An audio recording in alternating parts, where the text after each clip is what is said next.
Hi guys, John Moore back again with part 3 of Let's Make a Tree.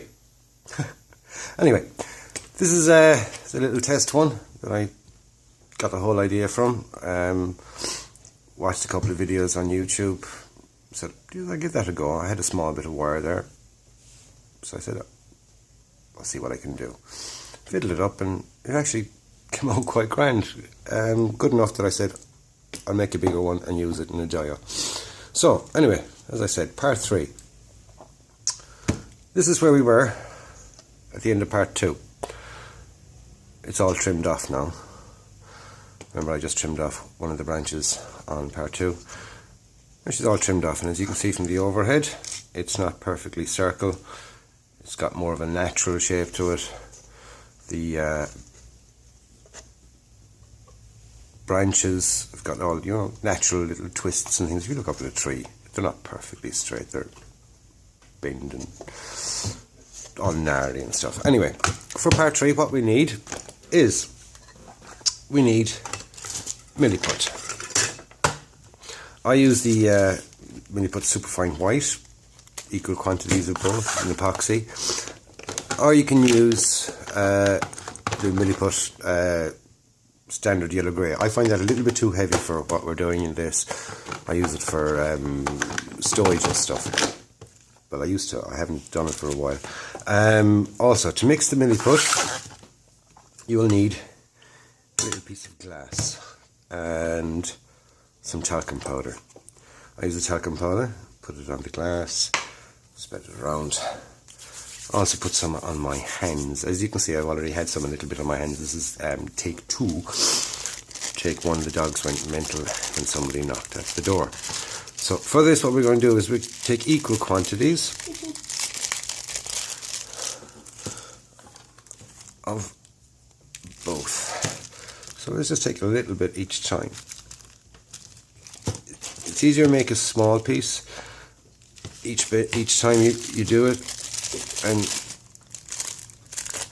rather than making up a big batch, because I find with the Superfine White it starts to harden pretty fast, and you don't want it to harden too fast because I want to get the texture of the bark into it as well. Excuse me. So I know that I'm going to have to be putting texture, say, down here by the time I'm halfway up here.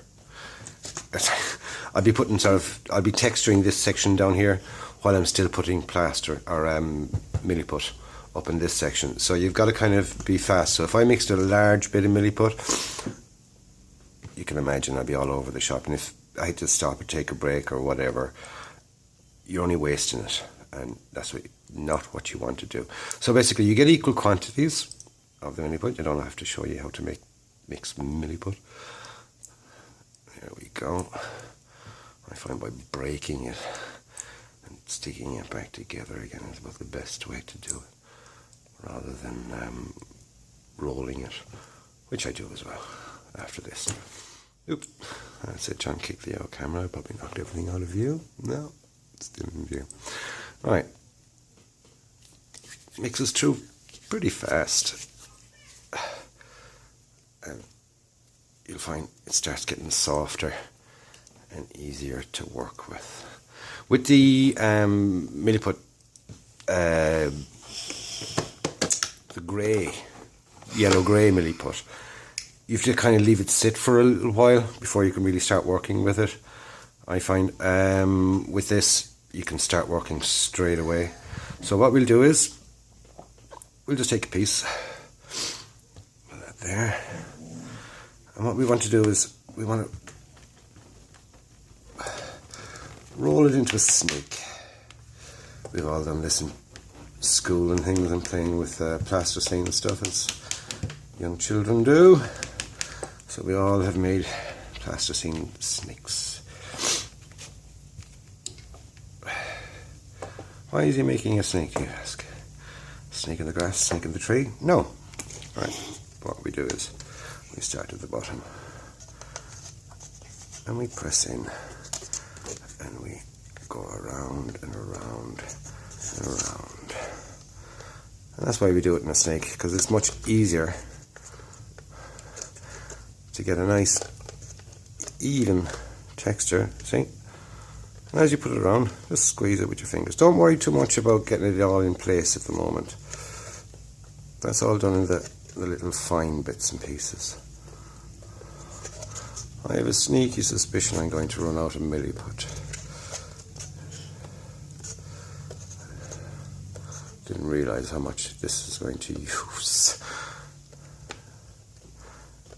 Maybe when I said this is the cheap option, maybe not that cheap. But anyway, there we go. See what I mean? Just stick that. Don't worry about too much about texture or whatever. If you want it thicker, you just add another piece on. Remember, it's your tree. You do what you want to do with it.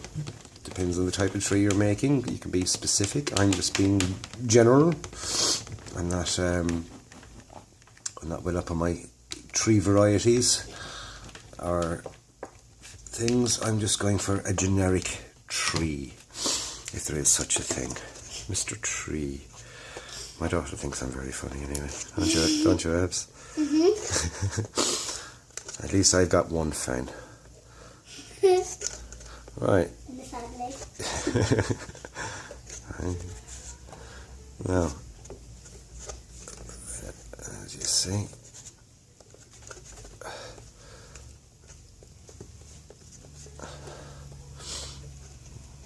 see where I'm getting to?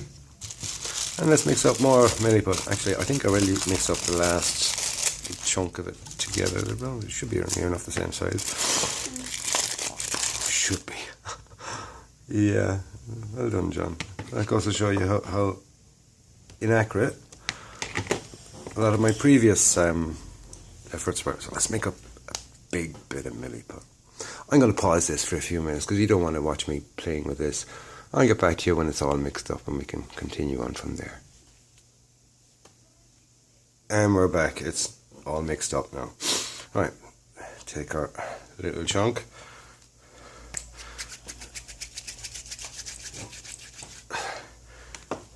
Make our snake. We don't want it too big as we go up along. I want to kind of keep the thickness that I had. Oh, as I said, keep going. Abby, Kelly wants you. Sorry about that. My daughter had to go out there. Anyway, continuing on. Wrap that around. And when we get up to the branches, that one over.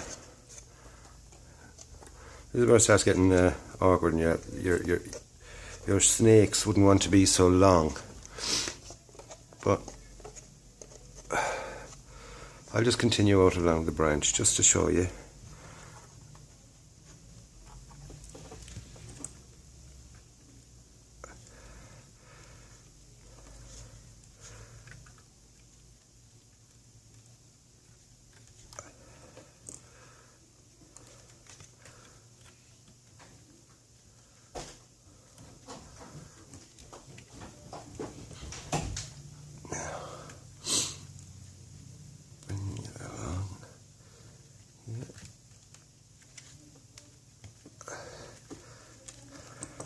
This is where you have to start manipulating and shaping it around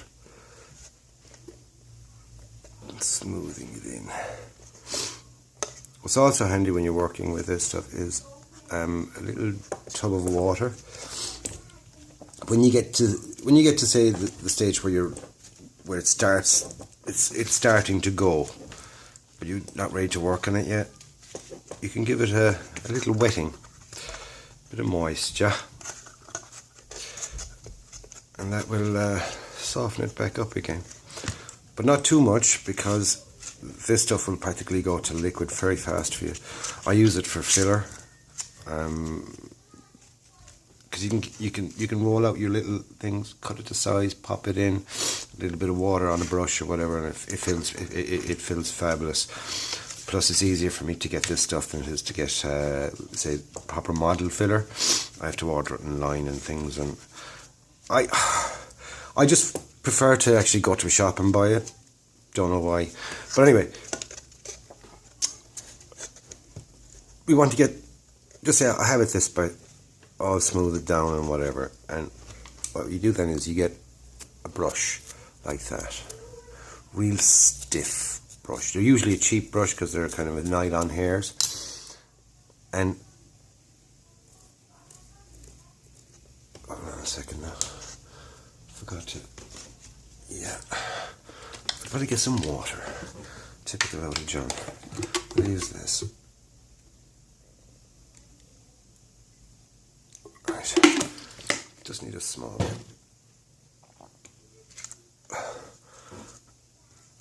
If you smooth them down and rub in and soften that.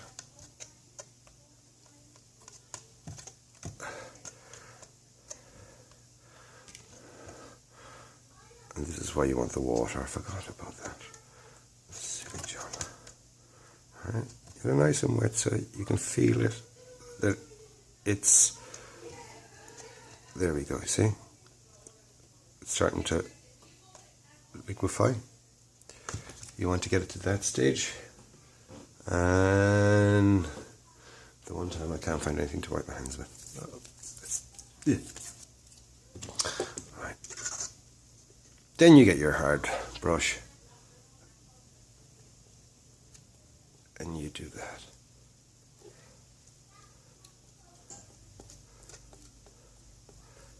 Dig it in and be nasty with it.